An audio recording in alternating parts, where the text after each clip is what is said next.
The Hotel President Apartments, 50 years, with 75 small and affordable units for those of moderate income, is now history.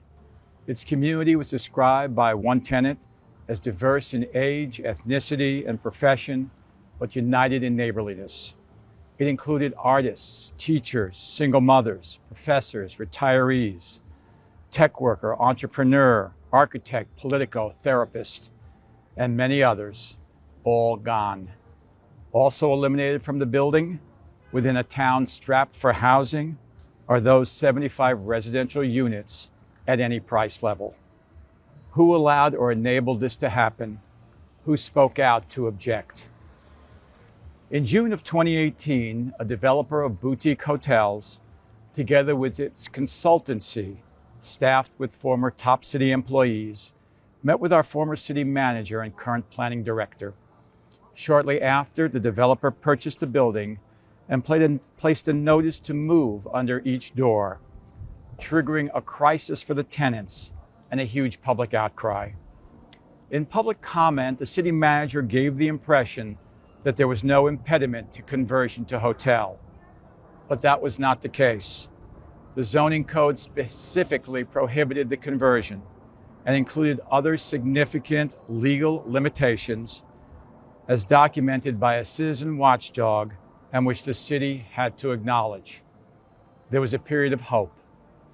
But near the end of the year, a press investigation revealed that the developer had doubled down and was playing hardball, lobbying, privately negotiating, manipulating, coercing, threatening litigation. For example, an extension to tenant eviction dates and increased relocation fees were tied to, one, the residents' withdrawal of any existing objections or raising any new ones in regard to developer plans.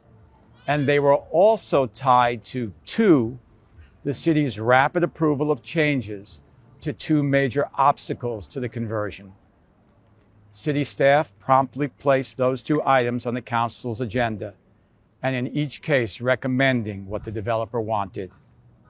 Councilmember Lydia Koo called these demands unethical and pressed for the agenda items to be postponed.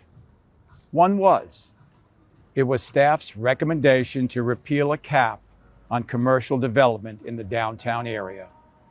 The cap had almost been reached, and without its elimination, would greatly limit the size of any new hotel downtown. It came to the new City Council of 7 in early 2019, and by a 4-3 vote, the cap was repealed. Councilmember Lydia Koo voted to retain the cap. Councilmember Greg Tanaka, the other incumbent running for re-election, voted to eliminate it. The second item contains staff's recommendation to amend the zoning code to allow conversion of the building from residential apartments to commercial use, a hotel. Probably due to adverse public reaction, it was pushed back a week. And on the night of the hearing, city staff shifted its approach and provided a set of options. The council selected one that appeared to maintain the residential use and sent it to the Planning Commission for vetting. But there was a catch.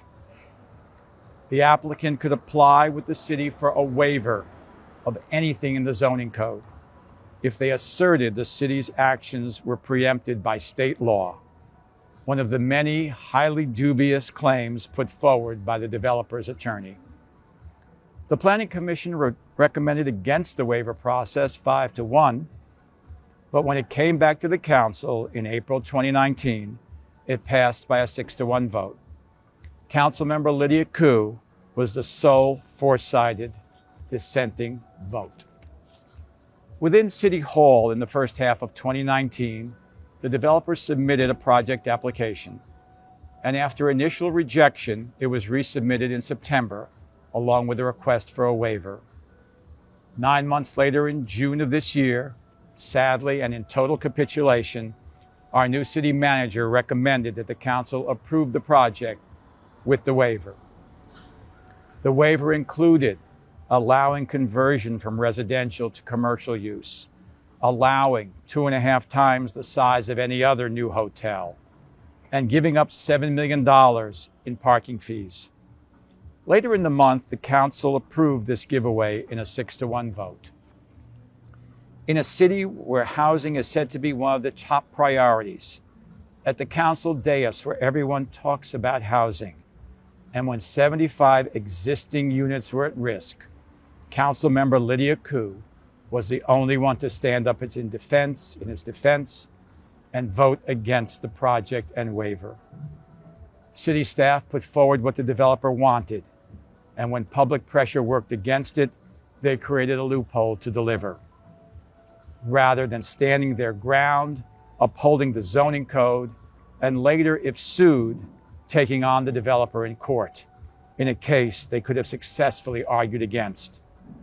Throughout this fiasco, and in so many other times, places, and ways, Lydia Koo has proven that she will stand up for residents, for transparency, for good government, for what's best for this city, and against developer pressure and manipulation. Fellow Palo Altans, Lydia Koo deserves your vote for re-election and your active support in that effort. I am Fred Balin of College Terrace. Thank you.